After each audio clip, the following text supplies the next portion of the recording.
c'est amusant ce que raconte Jean-Marie, enfin amusant d'une certaine façon sur la destruction des CD-ROM, parce que c'est un peu ce qui est arrivé au cinéma, d'une certaine façon. L'histoire du cinéma, on est au moment où beaucoup de films se détruisent à l'abri des boîtes, où un certain nombre d'artistes travaillent sur la ruine cinématographique. Mais en fait, ce qui a fait d'une certaine façon l'histoire du cinéma, c'est la destruction des films. C'est la théorie d'un archiviste anglais qui s'appelle Paolo Cerci-Usai, qui a écrit un texte là-dessus, en expliquant que c'est vraiment la destruction du cinéma qui a permis au cinéma de faire histoire, c'est-à-dire une certaine forme de conservation. Et donc on faisait la plupart des films en fin d'exploitation, quand on considérait que le film n'était pas un art, était simplement détruit parce que ça coûtait cher de les stocker. C'est exactement ce qui s'est passé avec les CD-ROM, c'est encombrant, on n'a plus les machines pour les lire, et donc on considère que c'est un déchet, quelque chose qui n'est plus d'actualité. C'est une espèce de fuite en avant comme ça. C'est une chose qui m'a effectivement beaucoup intéressé en termes de cinéma ou dans d'autres contextes, et ce dont je vais parler aujourd'hui, c'est un peu de ça, c'est-à-dire d'un cinéma dont on aurait démonté l'écran, c'est-à-dire un cinéma dont l'image serait absente, dont le film serait absent, c'est-à-dire un cinéma qui serait de l'ordre de la réimagination, de la remémoration. Donc, la mémoire dont il est question, c'est pas de la mémoire du film comme œuvre, c'est une certaine forme de mémoire beaucoup plus diffuse, qui est la mémoire intérieure qu'on peut avoir du cinéma. Alors c'est quelque chose qui a été théorisé par Jean-Louis Schaeffer depuis assez longtemps déjà. Il a fait un texte au début des années 80 qui s'appelait L'homme ordinaire du cinéma, puis un second texte un peu plus tard, dans les années 90, qui s'appelle Du monde et du mouvement des images, dans lequel il évoque cette question de façon assez particulière, c'est-à-dire le cinéma tel qu'il est perçu, non pas comme une histoire constituée, mais au niveau de sa perception par le spectateur. Et sa position est effectivement que de considérer le cinéma comme un flot, c'est-à-dire lui parle d'un art de transition et d'un art du passage dans les vies. Ce qui veut dire par là, c'est que le cinéma ne constitue pas une mémoire structurée des œuvres, comme ça, dans lequel on serait en mesure d'identifier de façon une forme de classification des œuvres les unes à côté des autres, mais que tout ça marche comme un flot dans lequel on a des images qui surviennent, qui surgissent. Ça peut être, je ne sais pas, le verre de lait de Clark Gable quand il monte les escaliers dans Soupçon d'Hitchcock, la poussette qui descend les escaliers dans Potemkin, et tout ça se mélange un petit peu et fabrique une mémoire diffuse qui n'est pas la mémoire d'un film ou une mémoire structurée des films, mais une mémoire qui se reconstitue par bribes, qui est d'une certaine façon la mémoire de tous les films. Et c'est ce qui définit dans L'homme ordinaire du cinéma, où il reprend cette manière dont on perçoit le cinéma. Non pas comme on l'analyse, mais d'une certaine façon la manière dont on le réimagine. Alors ça l'amène à considérer que nos dispositifs mémoriels produisent une certaine confusion, d'une certaine façon, entre ce qui nous est réellement arrivé, la mémoire de notre vie, si vous voulez, et la mémoire des images. Et le cinéma produit une espèce de flot qui se développe parallèlement ou qui s'intrique avec le flot de notre mémoire objective. Et donc il voit ça comme une mémoire, comme une histoire intérieure, comme une chambre invisible dans laquelle tout ça se fabrique. Alors ça c'est très intéressant dans le champ de l'art contemporain, parce qu'on sait que l'art contemporain aujourd'hui est travaillé vraiment par le cinéma. C'est étrange parce que il y a quelques années, enfin, on peut se rappeler Godard dans Passion, dans les films comme ça, c'est le modèle du cinéma très largement, c'est le tableau. Aujourd'hui c'est l'inverse, c'est l'art contemporain qui prend comme modèle le cinéma. Et donc les œuvres sont hantées, pas seulement les œuvres, mais même les stratégies de communication des artistes. Et donc on est hanté par ça, pas spécialement le cinéma dit expérimental, mais le cinéma y compris extrêmement populaire. Donc c'est quelque chose qui est repris sous des formes, alors j'ai eu l'occasion d'en parler, très différentes, qui sont la reprise du décor du film, du scénario, et un film souvent totalement démonté, qui ne se présente pas sous la manière objective du cinéma. Et cette question de la mémoire, ce flow, ce passage, cet art de la transition, ce démontage de l'écran, cette absence de l'image, comment ça prend forme dans l'art contemporain, c'est-à-dire comment ça existe, comment les artistes le relèvent. C'est un peu de ça, effectivement, dont je vais essayer de rendre compte. Alors c'est une histoire assez ancienne, qui nous ramène en fait au cinéma russe des années 20, et en particulier à un théoricien du cinéma qui s'appelle Lev Kuleshov, qu'on connaît à cause de l'effet K, cette fameuse théorie du montage, Et il y a des choses un petit peu moins connues qu'il explique très bien dans ses textes. Il fait des textes extrêmement détaillés sur ses méthodes de travail. Et il avait mis au point, à la fin des années 20, une méthode dite de répétition. Donc il s'agissait de faire des films et de les faire de manière efficace. Donc d'appliquer en fait au cinéma des méthodes de production de type industriel. C'est-à-dire on ne perd pas de temps, l'équipe doit être rodée et il faut que le film soit produit dans les meilleures conditions possibles. Donc il développe une méthode de répétition qui lui permet d'économiser du temps, de l'argent, de la matière, etc. Donc il va tourner des films sans mettre de la pellicule dans la caméra. Donc il imagine un système, une scène, dans lequel on va tourner un film, les caméras sont présentes, les acteurs sont là, les acteurs jouent, les techniciens font leur travail, éclairent, déplacent les caméras, etc. Mais il n'y a pas de pellicule. Donc c'est un film tourné à blanc. Donc c'est un énoncé totalement performatif du cinéma, avec des représentations publiques dont évidemment il ne reste rien puisque les films n'ont pas été tournés. Alors ces représentations publiques se faisaient sur des dispositif qu'il a mis au point petit à petit avec Eisenstein, avec une scène mobile qui pouvait tourner, qui était la scène sur laquelle se trouvaient les techniciens du cinéma et les acteurs, et puis 3 autres scènes sur lesquelles étaient placés les spectateurs, dont une scène centrale qui était elle-même mobile. Donc les choses tournent, les spectateurs évoluent, et la scène elle-même, sur laquelle se passe l'action, tourne. Alors ce qui est étrange, c'est qu'évidemment l'histoire du film, c'est plus l'histoire qui est racontée par les acteurs sont plus le point de fuite de la représentation, si on veut, comme on pourrait le voir au théâtre, c'est l'ensemble du dispositif, c'est l'appareil cinématographique, si on veut, qui devient le fond de la représentation. C'est la production cinématographique qui fait spectacle. Et il déplace là une méthode de production dans un champ où tout devient visible. Alors, on connaît les œuvres. Il a repris par exemple une nouvelle de Jack London qui s'appelle L'œuvre. Il y a un film le plus connu qui s'appelle 147 rue Saint-Joseph. Alors ça raconte le rapt d'une danseuse, dont ensuite les kidnappeurs se disputent. Donc il y a toute une série de films, mais il n'y a aucune image. Mais on sait que ça existe, et ça fonctionne évidemment comme un fait, et comme un cinéma transformé en performance, une forme de performance collective où tout l'appareil agit visuellement. C'est l'ensemble du cinéma qui fait image. On retrouvera ça sous des formes assez diverses dans le cinéma dans le film, le plateau lui-même devenant sujet du film, etc. Alors ces questions-là ont été relevées dans l'art contemporain, curieusement. Et donc il y a une histoire qui n'est pas très connue, mais quand même qui est intéressante, qui a été mise au point par un artiste américain qui s'appelle Jay Chung, qui habite à Berlin, et qui a fait un film sans pellicule dedans, et qui s'appelle Nothing is more practical than idealism. Et ça date de 2001. Alors, Jay Chung monte un projet, qui s'appelle comme ça, avec une équipe d'une vingtaine de techniciens, des acteurs, des techniciens, et tourne le film pendant une quinzaine de jours avec une caméra à 35 mm dans les conditions professionnelles du tournage d'un film. Et alors, l'équipe du film a été photographiée, la voilà. Et donc, voilà l'équipe du film. Je vais agrandir un petit peu mon image, c'est pas une image de très bonne qualité. Et la photographie, je l'ai trouvée en fait dans une exposition dans une galerie à Paris qui s'appelait Castillo Corrales, qui est une galerie qui se trouve dans le 20e arrondissement, qui est une galerie pas commerciale, mais plus ou moins associative, qui montre des projets. C'était une expo en 2007 qui s'appelait Doomsday Celebration. Et donc, il fait cette photo à la fin du tournage. Donc on voit l'équipe souriante, etc., tous les gens contents d'avoir terminé le film, et il leur dit après qu'en fait, il n'y a pas de film parce qu'il n'y avait pas de pellicule dans la caméra. Et donc c'est un non-film, c'est l'histoire d'un cinéma totalement invisible. Alors j'espère qu'ils ont été payés pour le tournage, parce qu'effectivement, ça a créé certains remous à ce moment-là, évidemment, puisque pendant 15 jours, ils ont eu le sentiment d'avoir travaillé pour rien.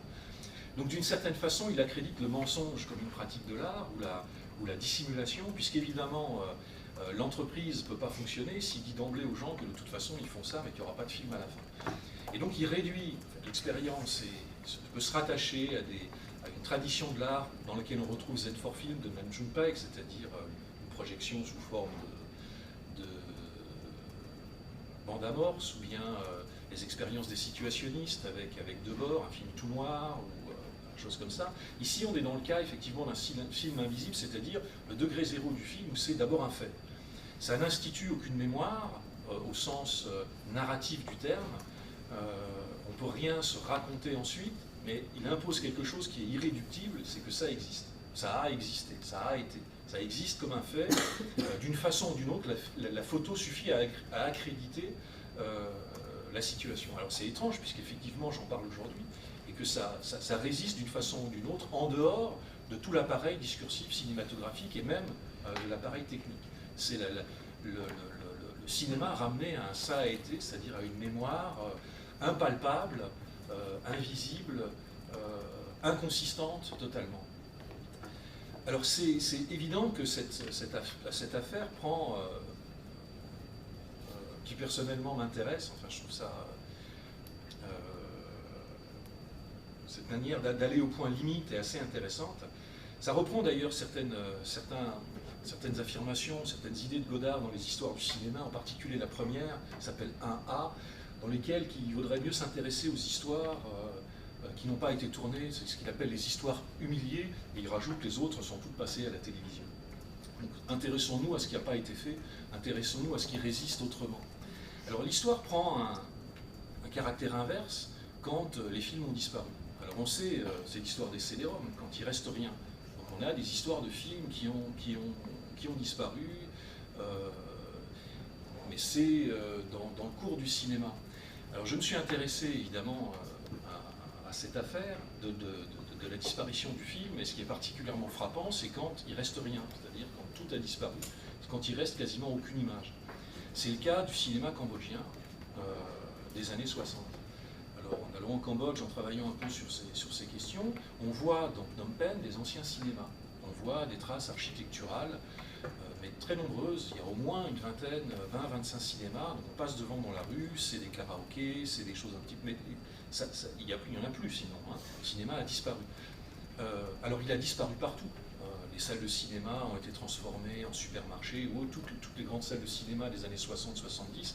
Il ne reste pas grand-chose non plus, les salles des années 20, des cinémas type chinois ou japonais. On apprend que la pagode, d'ailleurs à Paris, va être transformée.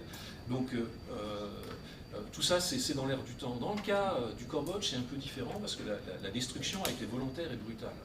C'est-à-dire l'arrivée des Khmers rouges en 1975, et dès avant la chute de Phnom Penh, a pris pour cible de façon très explicite le cinéma comme symbole d'une certaine forme de décadence capitaliste, et ont donc détruit les cinémas, transformé les cinémas, et aussi détruit tous les films. Ce qui fait qu'il reste rien. Et donc les cinéastes ont travaillé pendant des années dans une espèce de mini-Bollywood que commençait à devenir Phnom Penh. Il y a 400 films qui ont été réalisés apparemment dans cette période, c'est absolument énorme. Mais on ne sait rien de ça. C'est-à-dire, les films, on n'en a qu'une trace orale, on n'en a qu'une trace mémorielle qui est totalement impalpable. Et comment on donne forme à ça? Alors, un jeune artiste cambodgien qui s'appelle David Chou s'est intéressé à cette question et a vraiment s'est intéressé de façon très précise à ces cinéastes sans film, en les retrouvant et en leur demandant de raconter leur histoire. Et bon, il les raconte, bien sûr, en parlant de leur impossibilité de sortir des films. Je vais vous montrer un film d'un artiste que je trouve particulièrement déchirant de ce point de vue-là, qui s'appelle Liu Srin, qui est devenu par la suite chauffeur de taxi à Paris, et qui a essayé de sortir avec ses films, de quitter le Cambodge avec ses films, et on lui a repris, et voilà, il a tout perdu. Donc c'est un cinéaste qui a le sentiment de ne plus exister parce qu'il ne reste plus rien. Alors il le raconte dans le film de David Chou. Alors, je vais vous montrer un tout petit extrait de ce film. Il raconte un film qui s'appelle L'étang sacré. Il raconte une scène dans laquelle un acteur qui joue une espèce de paysan sort de l'étang et rencontre une princesse. Alors il le raconte de deux manières, vous allez voir.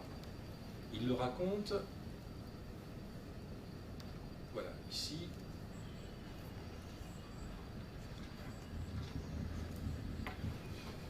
Dans sa rencontre avec des gens qui auraient assisté au tournage.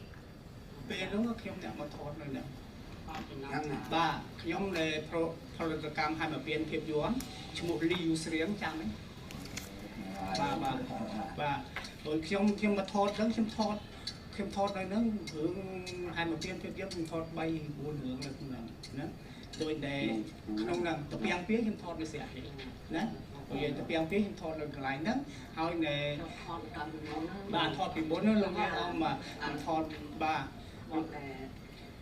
ពីសង្គមពីសង្គមបាទគុំមកពីសង្គមមកខ្ញុំថតខ្ញុំបាទនាងពៅប្រធានវងនាងពៅហ្នឹងខាងបងខ្ញុំលីវ៉ាក៏មកថតនៅហ្នឹងហើយឆាន់ល្មឿងខ្ញុំថតកាប់ទៅធ្វើស្ពាកនេះមួយចាំទេចាំនេះបាញ់ទឹកដើមពោលអូបាទអញ្ចឹងអាចរត់នោះឡាន4បាញ់ទឹកហើយរៀនតែចាំទៀតណាអូបថាចាំពីណានោះហើយប80បាយអូចាំបថានិយាយពេលវេលាចេះDeuxième petit extrait court dans lequel il raconte la manière dont il l'a filmé.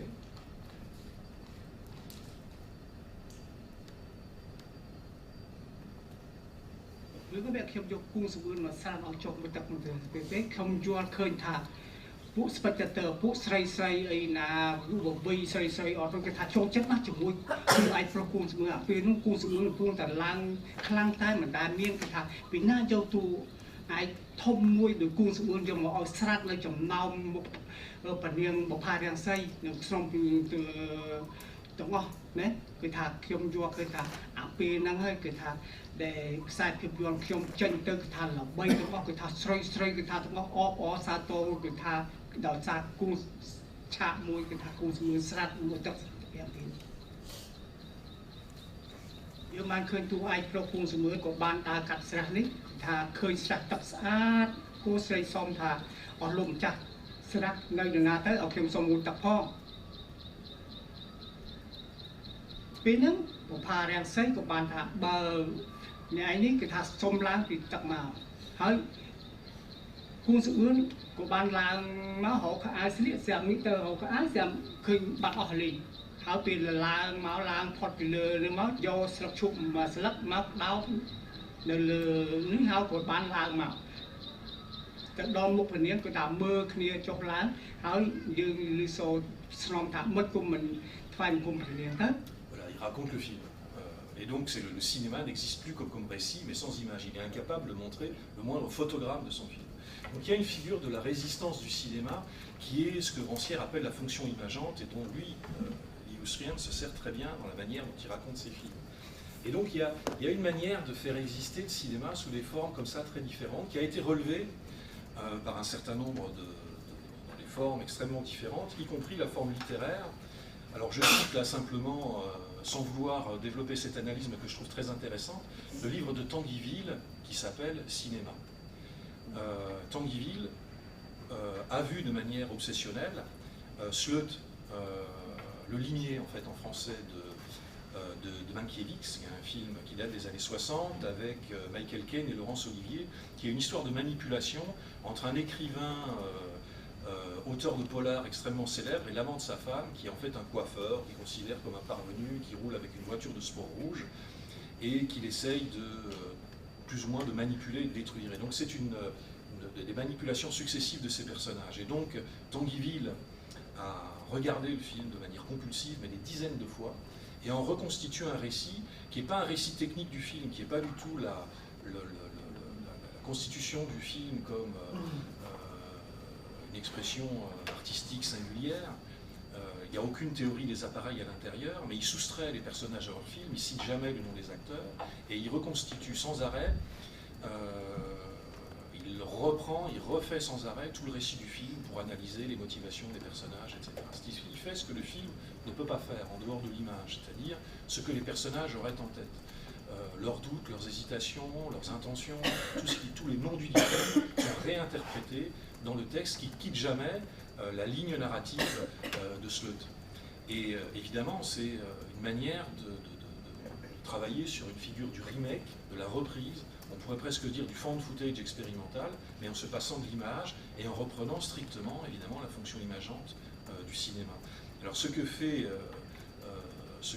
Tanguy-Ville, c'est soustraire les personnages à leurs acteurs, soustraire les personnages du film pour les réintroduire dans une forme de réalité, comme si c'était des personnages réels, comme si l'histoire avait une consistance objective, comme si elle se rattachait à une mémoire réelle et pas une mémoire du cinéma. D'une certaine façon, il accrédite cette théorie de Schaeffer dans la manière dont on acclimate le cinéma à notre propre mémoire.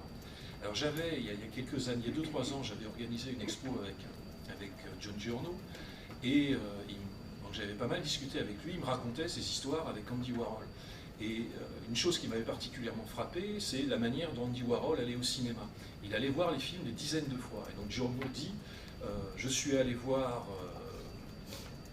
Flaming Creature de Jack Smith, un film expérimental, au moins 80 fois. Et donc, Warhol allait voir les films d'une manière quasi obsessionnelle, ce qui fait que au moment où on regarde le film à ce point, on perd totalement de vue on va dire les intentions du réalisateur, et on voit réellement le film dans des détails, dans des choses absolument non vues.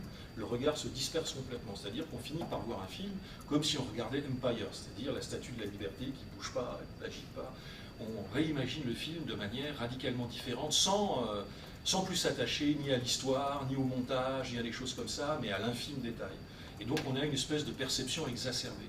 C'est un petit peu le propos de Tangiville, qui est de re-raconter sans arrêt cette histoire-là, et la détacher du film lui-même, c'est-à-dire la détacher du film comme objet, la détacher du film comme appareil de production. Alors ça, c'est des situations qui ont été également mises en forme de manière directe, sous une forme performative, on va dire, dans le champ de l'art contemporain, et en particulier par une artiste qui s'appelle Louise Lawler, par quelque chose qui a commencé je vous montre une image de sa performance qui s'appelle A Movie Will Be Shown Without the Picture. Alors, ce qui est un petit peu particulier en anglais, c'est d'ailleurs une œuvre cinématographique sera montrée sans le film. Donc c'est une performance. Ça a commencé, qu'elle a répété récemment à Amsterdam dans un cinéma qui s'appelle The Movie, où elle a projeté le film de Travolta des années 70, La fièvre du samedi soir. Et là, elle a projeté The Misfits. Donc c'est en 1969, les désaxés avec Clark Gable, Marilyn Monroe, Montgomery Clift. Et donc il y a une séance de cinéma. Donc elle organise une réelle séance de cinéma, les gens s'installent, tout se passe, mais le film n'est pas projeté, on n'entend que la bande-son. Et donc tout le film passe uniquement avec la bande-son. Donc ça fait des choses assez étranges dans ce type de performance. Moi j'avais vu celle d'Amsterdam. Parce que, comment dire, évidemment le spectacle est dans la salle, parce que comment on se comporte, il n'y a pas d'image. Donc on regarde les autres, les gens sont sur leur smartphone, enfin pas en 79, mais il y en a qui dorment, il y en a qui écoutent, il y en a qui se promènent, mais évidemment l'attention se reporte à l'intérieur de la salle. Mais c'est quand même très intéressant de l'entendre comme ça, et que ça soit dans une salle de cinéma, et que ça soit pas à la maison. Parce que c'est un peu comme John Cage quand il fait 4 minutes 33, si c'est pas joué par un pianiste professionnel, c'est pas sérieux. Ici, c'est dans une salle de cinéma. Et l'impression est assez étrange, et ça reprend là encore les choses de Schaeffer, parce que Clark Gable, c'est son dernier film, Marilyn Monroe également, Montgomery Clift était déjà à l'époque complètement drogué et alcoolique, et était plus capable pratiquement de jouer, et donc de ne pas avoir d'image nous ramène aux voix, nous ramène à des personnages, et à une description des situations, même si on connaît le film, si on l'a vu 2-3 fois, qu'on n'arrive pas à reconstituer. Et une espèce de mélange qui se fait entre le personnage réel, qui est l'acteur, enfin dans la vie si on veut, et son personnage à l'écran.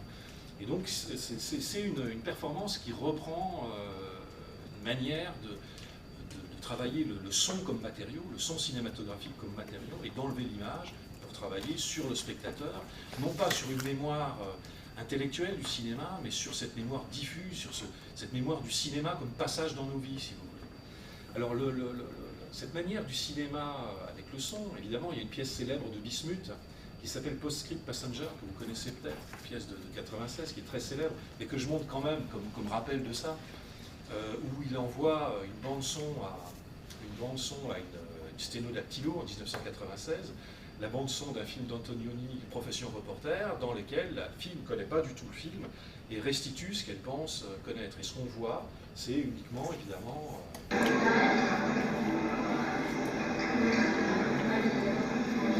la transcription du film en termes de texte.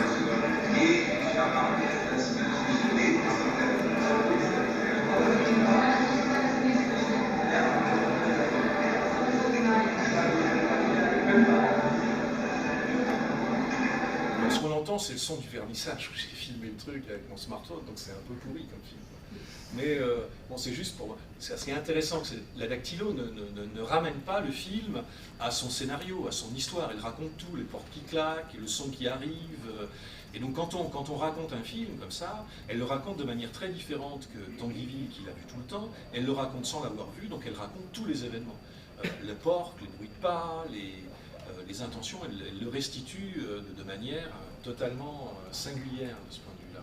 Alors, déjà, il va falloir que je conclue quand même sur... j'arrive au bout de cette histoire. Je voudrais juste évoquer une dernière chose, c'est la manière dont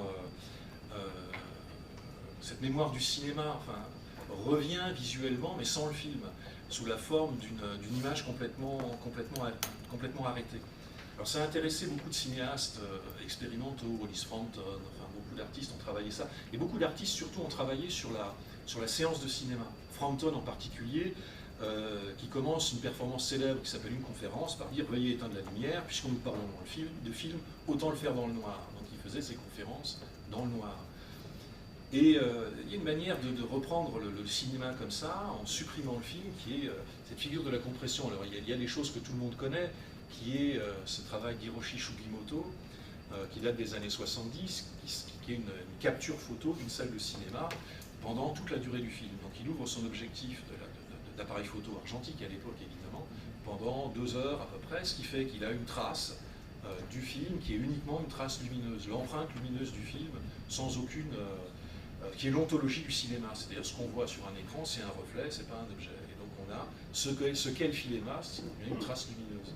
Et pour finir, une œuvre de Jim Campbell, c'est les œuvres anciennes de Jim Campbell, donc vous connaissez, qui est un artiste qui vit à San Francisco, et qui a fait cette série Illuminated Average, très, très connue, dans laquelle il prend...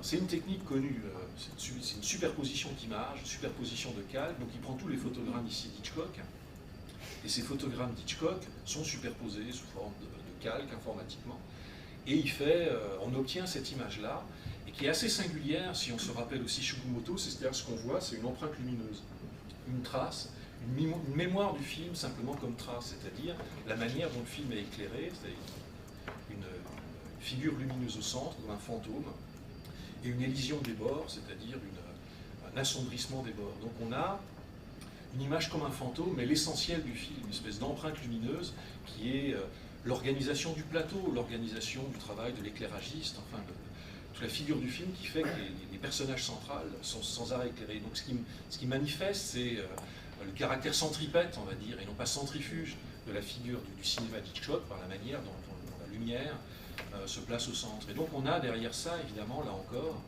une trace du cinéma qui est une mémoire, qui est ce qui reste du film quand on ne le voit plus, quand on l'a déjà vu, quand on l'a plus vu, avec un écran qui disparaît. Voilà. Puis je vais en rester là.